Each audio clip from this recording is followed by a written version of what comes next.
Hello दोस्तों, welcome back to my YouTube channel. आप देख रहे हैं लॉ विद रिया और मैं हूं रिया शर्मा। तो आज की वीडियो में हम बीएनएस की सेकंड यूनिट को कंप्लीट करने वाले हैं। ये वीडियो हिंदी इंग्लिश मीडियम दोनों तरह के जो स्टूडेंट हैं उनके लिए बहुत ज़्यादा हेल्पफुल साबित होगी और इसके अंदर हम कंप्लीट यूनिट को पढ़ेंगे। ये जो वीडियो है चौधरी चरण सिंह और मां शाकुंभरी यूनिवर्सिटी वाले बच्चों के लिए डिज़ाइन की गई है। और वीडियो स्टार्ट करने से पहले एक बार अपना सिलेबस मिला लेना, ठीक है। तो ये जो आपका नया सिलेबस है इसको हमने 4 यूनिट में डिवाइड करा है। पहली यूनिट थी जनरल प्रिंसिपल ऑफ क्राइम, जो कि हम कंप्लीट कर चुके हैं। दूसरी यूनिट है इनक्वाइट क्राइम प्रिलिमिनरी ऑफेंसेस, जिसे आज की वीडियो में हम कंप्लीट करेंगे। थर्ड यूनिट है जनरल एक्सेप्शन और फोर्थ यूनिट है स्पेसिफिक ऑफेंस। तो जब हम फोर्थ यूनिट पढ़ेंगे इसके अंदर हम ये सारे टॉपिक जो इसके अंदर आ रहे हैं सबको एक ही बार में कंप्लीट कर लेंगे, ठीक है। तो ये आपकी ये आपका जो सिलेबस है ये 4 यूनिट के अंदर डिवाइडेड है। तो आज बात करते हैं सेकंड यूनिट के बारे में। अब सेकंड यूनिट में आपको केवल गिनती की 3 चीज़ों के बारे में पढ़ना है। एक होता है अबेटमेंट, यानी कि किसी इंसान को भड़काना या फिर उकसाना। जैसे कोई किसी से बोले कि उस लड़के ने तेरी बहन छेड़ी है, जा उसे मार के आ, उसने ऐसे कर दिया वैसे कर दिया, तो इसको बोलते हैं अबेटमेंट, यानी कि भड़काना। हम किसी को जब भड़का रहे हैं या फिर किसी को उकसा रहे हैं। एक होता है कॉन्स्पिरेसी, यानी कि साजिश रचना या फिर षड्यंत्र रचना। जैसे आपने टीवी सीरियल में देखा है ना कि सास बहू के खिलाफ षड्यंत्र रचती है, सीढ़ियों पे तेल गिरा देते हैं, फिर वो गिर जाती है, बच्चा मर जाता है, ऐसे ऐसे वगैरह वगैरह, ठीक है। तो एक तो होता है अबेटमेंट, यानी कि किसी को उकसाना, और एक होता है कॉन्स्पिरेसी यानी कि साजिश रचना, और एक होता है अटेम्प्ट। अटेम्प्ट का मतलब है प्रयास करना।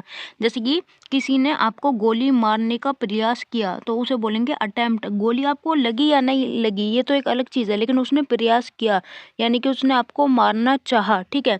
तो ये ही 3 चीज़ बेसिकली हमको पढ़नी है। तो इनक्वाइट क्राइम प्रिलिमिनरी ऑफेंसेस में हमें केवल 3 चीज़ पढ़नी है, क्योंकि ये जो आपका इनक्वाइट क्राइम और प्रिलिमिनरी ऑफेंसेस है ये 3 तरह का होता है। तो यही 3 बातें हमें इसके अंदर पढ़नी है।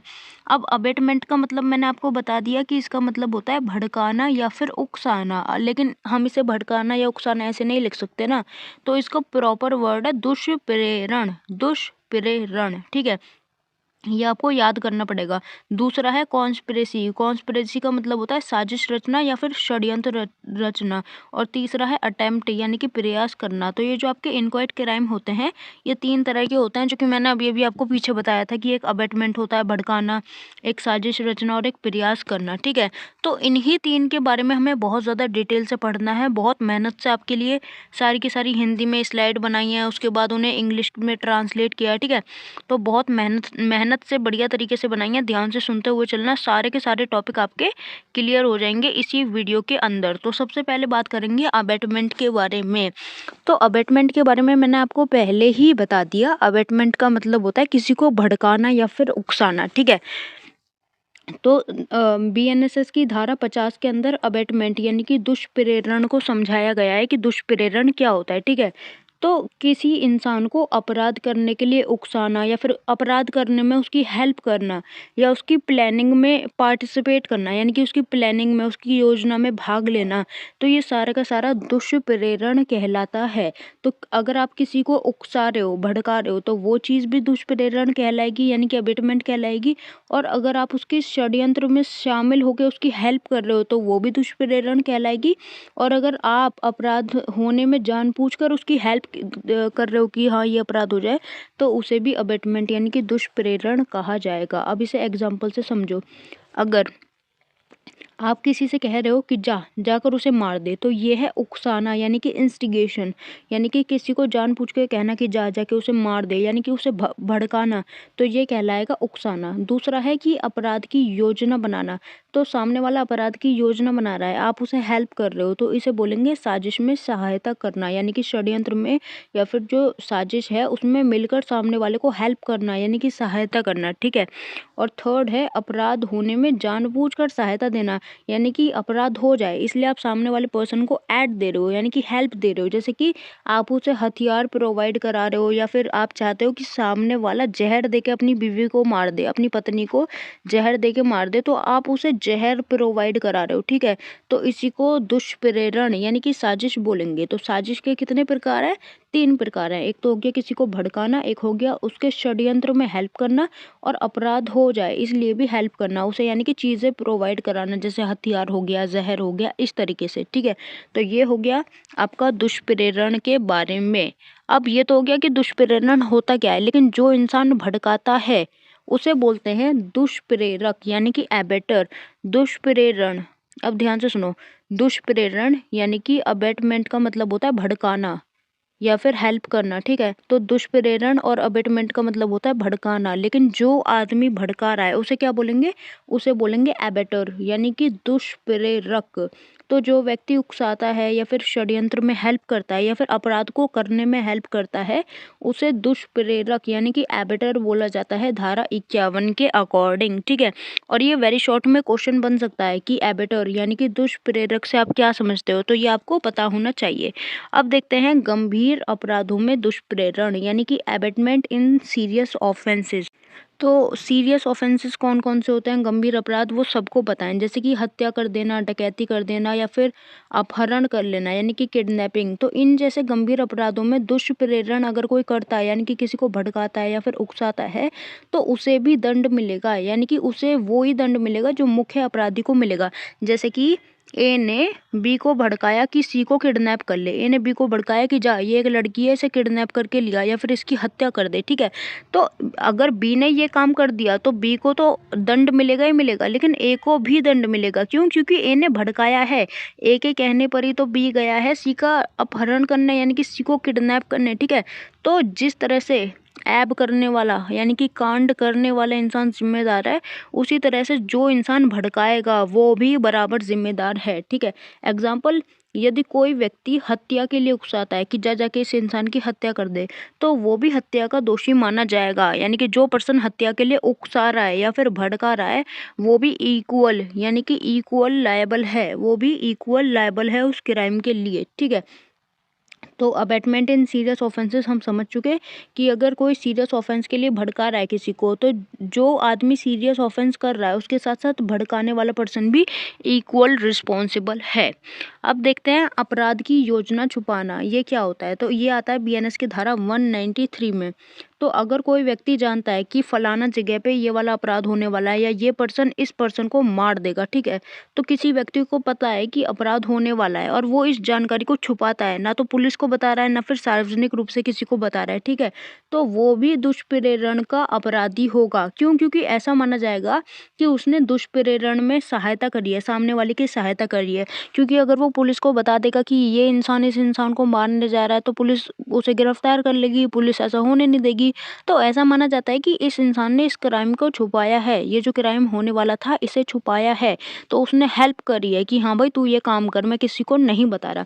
एग्जाम्पल के लिए अगर किसी को पता है कि हत्या की प्लानिंग हो रही है कि ए आदमी जो है वो बी को मार देगा, हत्या की प्लानिंग कर रहा है, लेकिन ये सी है, इसे पता चल गया कि ए जो है वो बी की हत्या की प्लानिंग कर रहा है। अब सी उसे ना तो पुलिस को बताता है ना किसी और को बताता है, तो सी भी जो है वो भी दोषी है, यानी कि उसकी भी गलती है, उसे बताना चाहिए था, ठीक है। तो जिस तरह से ए मारने वाला दोषी है उसी तरह से सी यानी कि छिपाने वाला भी दोषी है। अब देखते हैं दुष्प्रेरण के लिए दंड, यानी कि अगर कोई पर्सन अबेटमेंट करता है तो उसे क्या पनिशमेंट मिलेगी। तो यदि अपराध पूरा हो गया, देखो अबेटमेंट का मतलब होता है भड़काना। भड़काना जो है वो नॉर्मल बात है, लेकिन अगर आपने किसी को भड़काया और उसने सच में किसी को मार दिया यानी कि अपराध पूरा हो गया, तो दुष्प्रेरक यानी कि जो एबेटर है, जो भड़काने वाले इंसान है, उसे भी वही पनिशमेंट मिलेगी जो कि अपराधी को मिलेगी। क्यों? क्योंकि भड़काया तो उसी ने है ना, सामने वाला कौन सा जानबूझ के मार के आ रहा था, उसने भड़काया तभी वो जाके मार के आया, ठीक है। तो जैसे मारने वाला अपराधी है उसे दंड मिलेगा, उसी तरह भड़काने वाले को भी दंड मिलेगा। तो अगर अपराध हो गया तो दंड मिलेगा, लेकिन अगर अपराध नहीं हुआ तो भी उसे दंड मिलेगा। क्यों? क्योंकि वो भड़का रहा है लोगों को, ठीक है। समझ गए आपकी भड़काने के लिए क्या दंड होता है। तो आज के बाद कभी किसी को भड़काने के बारे में आप सोचना भी मत, ठीक है, भड़काने के बारे में सोचना भी मत। अब एक केस ओहो अब एक केस टाइप की चीज़ को देख लेते हैं, ठीक है। आप इसे केस समझ सकते हो या कुछ भी। और आपकी ये जो बीएनएस है ना, बीएनएस में इसी तरह से क्वेश्चन बनेंगे, ठीक है। जैसे कि ए एक भारतीय नागरिक ने इंग्लैंड के नागरिक यानी कि सी को इंग्लैंड में किसी की हत्या करने के लिए भड़काया है।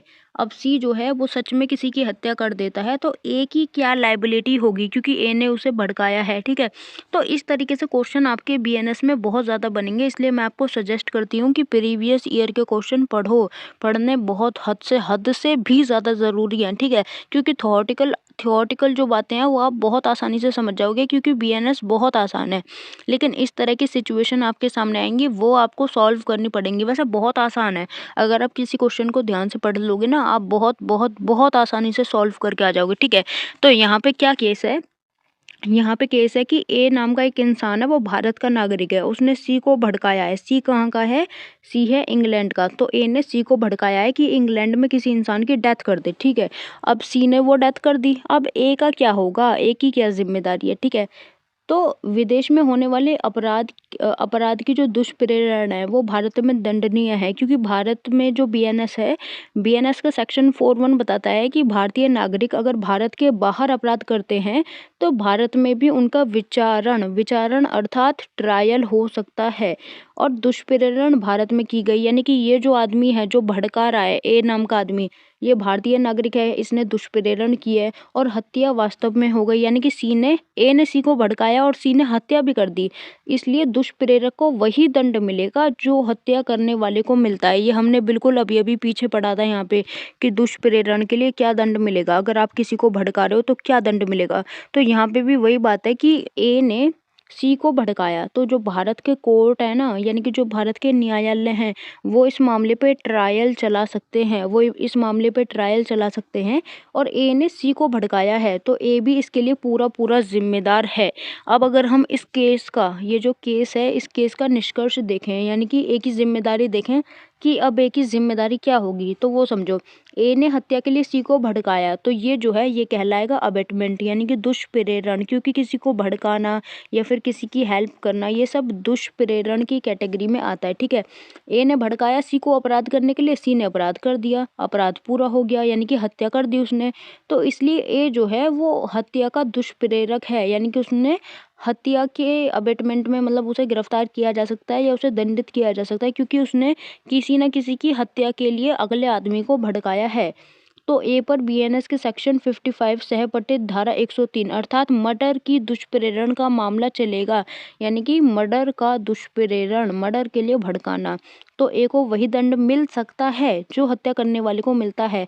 यहाँ पे लिख रहा है मिल सकता है, तो ए को वही दंड मिल सकता है जो सी को मिलेगा, क्योंकि सी ने इंग्लैंड में हत्या करी है, तो ए को वही दंड मिल सकता है जो सी को मिलेगा। भारतीय अदालत ए का ट्रायल कर सकती हैं, करेंगी या नहीं करेंगी वो नहीं, कर सकती हैं, चाहें, अगर वो चाहें तो वो भारत में उसका ट्रायल कर सकती हैं। अब आप समझ गए। ठीक है, क्योंकि ए ने भड़काया है वो बात अलग है, उसने इंग्लैंड के नागरिक को भड़काया है या फिर कहाँ के नागरिक को भड़काया है, उसने सीधी सी बात है कि एक नागरिक को भड़काया है, ए ने सी को भड़काया और सी ने जाके किसी पर्सन का मर्डर कर दिया। ठीक है, तो जैसे सी अपराधी है उसी तरीके से ए भी अपराधी है और भारत की कोर्ट चाहें तो उसका मामला चला सकती हैं।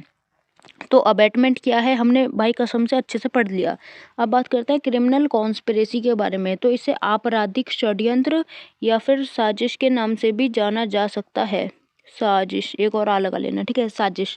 तो आपराधिक षड्यंत्र का मतलब होता है जब दो या दो से ज्यादा लोग किसी अवैध काम को करने के लिए ना, या फिर वैध काम को गलत तरीके से करने के लिए आपस में समझौता या एग्रीमेंट करते हैं। सीधे से अगर हम बोलें तो जब दो या दो से ज़्यादा लोग मिलकर अपराध की प्लानिंग बनाते हैं, षड्यंत्र रचते हैं कि हाँ हम फलाना काम करेंगे, जैसे कि 2-4 लोग हैं, 2 से ज़्यादा, ठीक है, एक आदमी कभी भी नहीं होता कॉन्स्पिरेसी में, क्योंकि साजिश आदमी अकेले नहीं रचता, साजिश रचने के लिए कम से कम 2 लोग तो होने चाहिए। ठीक है, तो मान लो 2-4 आदमी हैं, ये मिलके साजिश रच रहे हैं कि हाँ भाई हम एक बैंक को लूटेंगे, हम एक बैंक में डकैती करेंगे। ठीक है, तो ये क्या हुआ, ये हुआ क्रिमिनल कॉन्स्पिरेसी, यानी कि साजिश रचना। ठीक है, तो जब 2 या 2 से ज़्यादा लोग मिलकर योजना बनाते हैं अपराध करने की, ठीक है, तो उसमें से कोई एक व्यक्ति भी अगर उस योजना को आगे बढ़ाता है तो सारे के सारे जो हैं अपराधी होंगे, तो इसे मतलब आपराधिक षड्यंत्र कहा जाएगा। मान लो 4 लोग हैं, 4 लोगों ने मिलकर योजना बनाई, यानी कि क्रिमिनल कॉन्स्पिरेसी करी, यानी कि साजिश रची या फिर षड्यंत्र रचा कि हम एक बैंक को लूटेंगे। ठीक है,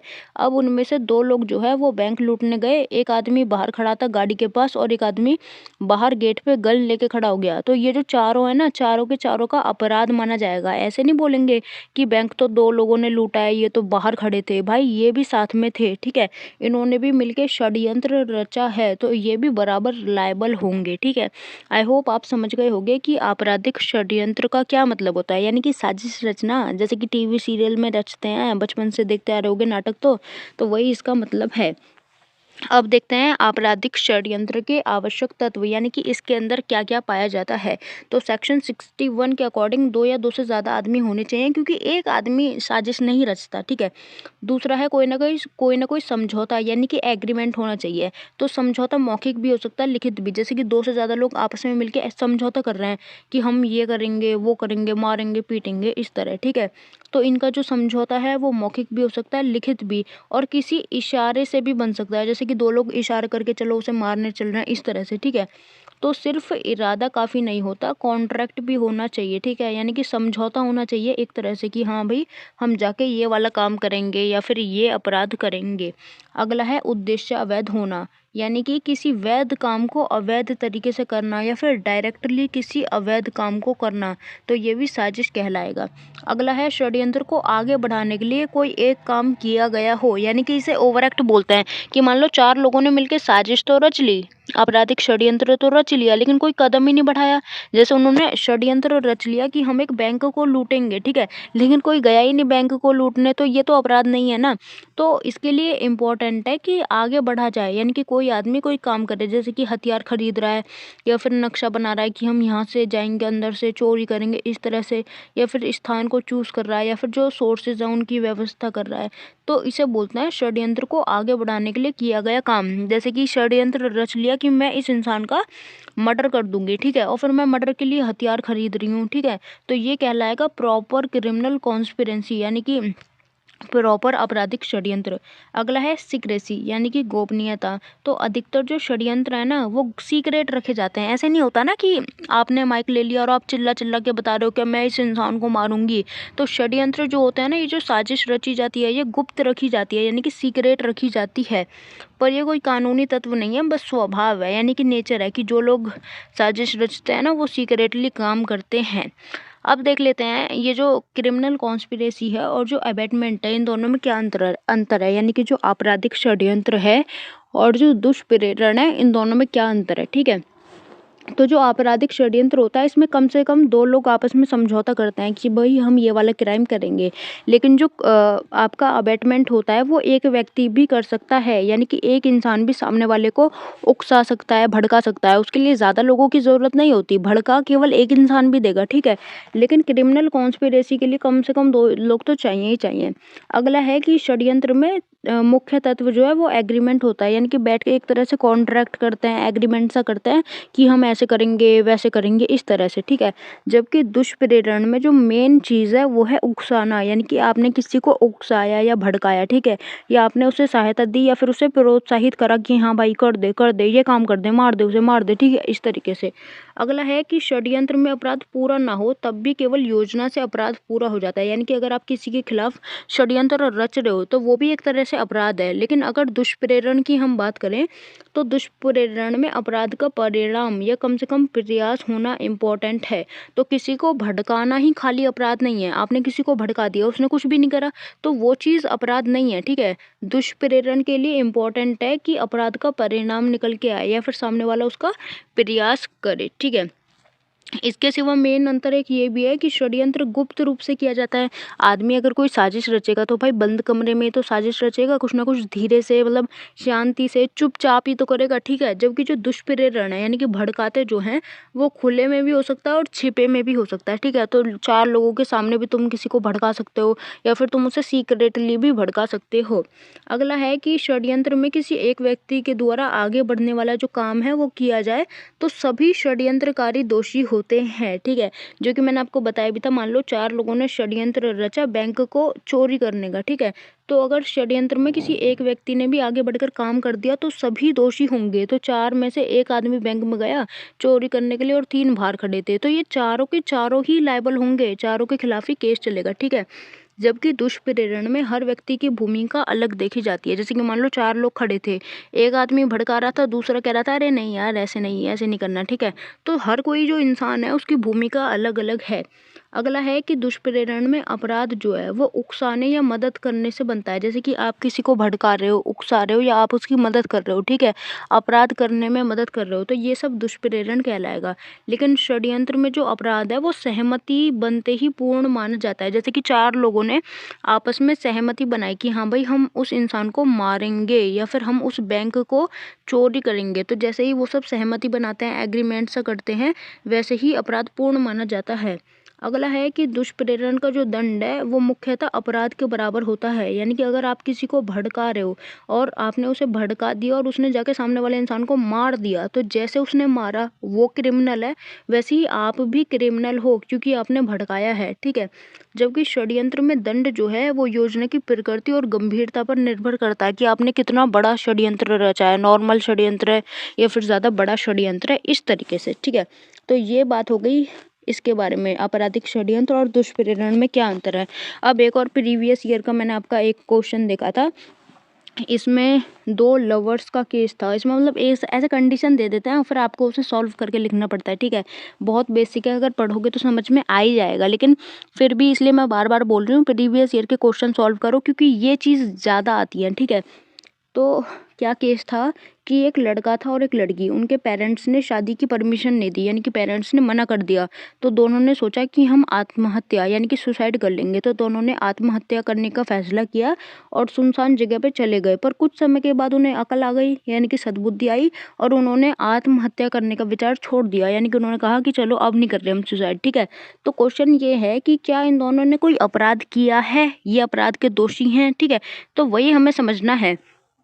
तो कानूनी स्थिति बीएनएस के हिसाब से तो इन्होंने आत्महत्या का प्रयास किया, लेकिन आत्महत्या करने का केवल विचार कि हाँ चलो हम आत्महत्या करते हैं, ठीक है, या फिर स्थान पर जाने से कोई अपराध पूरा नहीं हुआ, यानी कि उन्होंने सोचा कि चलो आत्महत्या कर रहे हैं और फिर वो जगह पे भी चले गए, तो इन 2 कामों से अपराध नहीं हुआ। क्योंकि अपराध के लिए ना तो वो कोई फांसी का फंदा लेके गए, ना उन्होंने जहर खरीदा, ना वो नदी में कूदने गए, केवल उन्होंने सोचा। तो सोचने से अपराध नहीं हो जाता, ठीक है।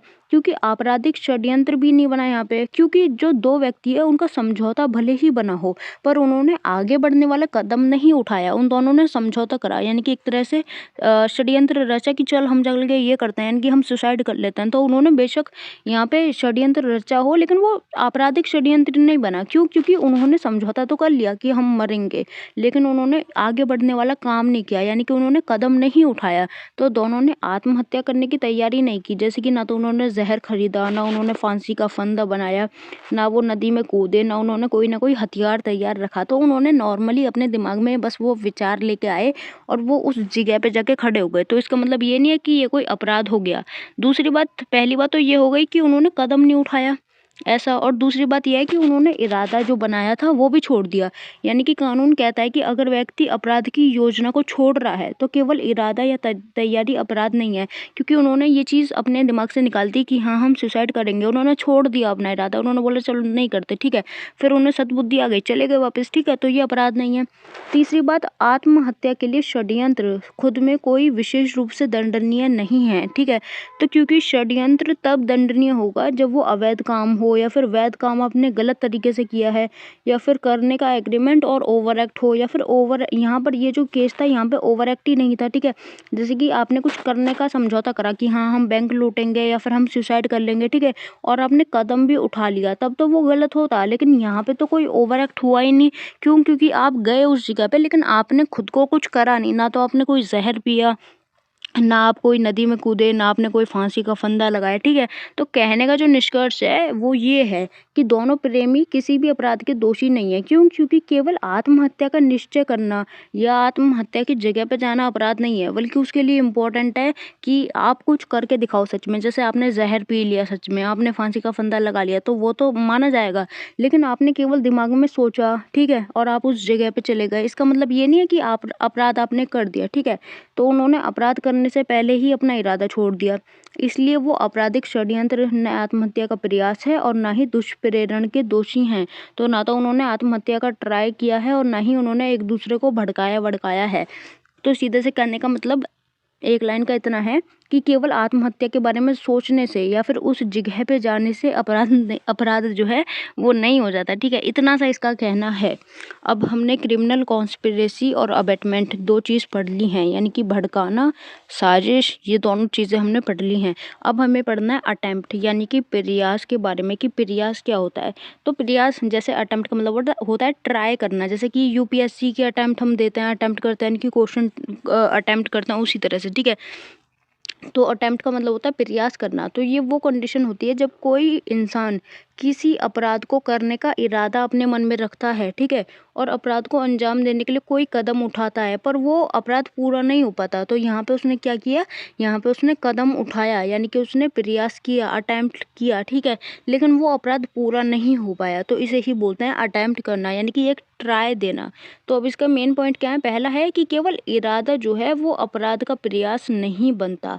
अपराध पूरा करने के लिए कदम उठाना बहुत ज़्यादा इम्पोर्टेंट है। और यदि कोई इंसान अपराध की प्लानिंग कर रहा है पर उस तैयारी से अपराध सीधे सीधे संबंध नहीं रखता, तो वो प्रयास भी नहीं है। ओके, अब ये है कि बीएनएस में प्रयास के लिए इरादा और ओवर एक्ट दोनों होना इम्पोर्टेंट है। यानी कि आपने अटेम्प्ट किया किसी इंसान को मारने का, ठीक है, तो आपका इरादा है उसे मारने का। क्या है, आपका इरादा है उसे मारने का, तो आपने ओवर एक्ट किया, यानी कि आपने कदम उठाया उसे मारने के लिए और आपका इरादा भी है उसे मारने का, तो वो अपराध बनेगा, ठीक है। लेकिन अगर आपने केवल मन में सोचा है, आपने कोई कदम वदम नहीं उठाया, तो वो चीज़ अपराध नहीं कहलाएगी। एग्जाम्पल के लिए, किसी को मारने के लिए जहर खरीदना और उस इंसान को जहर दे देना, ये प्रयास माना जाएगा यदि जहर देने से हत्या पूरी नहीं होती। अगर हत्या पूरी हो गई तो ये प्रॉपर एक अपराध है कि आपने उसे जहर दे के मार दिया, ठीक है। लेकिन अगर आपने उसे जहर दे दिया, खरीदा जहर और उसे दे दिया, ठीक है, तो ये केवल और केवल प्रयास माना जाएगा। क्यों? क्योंकि जहर देने से हत्या पूरी नहीं होती। तो योजना बनाना या फिर विचार करना केवल प्रयास नहीं माना जाएगा, ठीक है, समझ गए।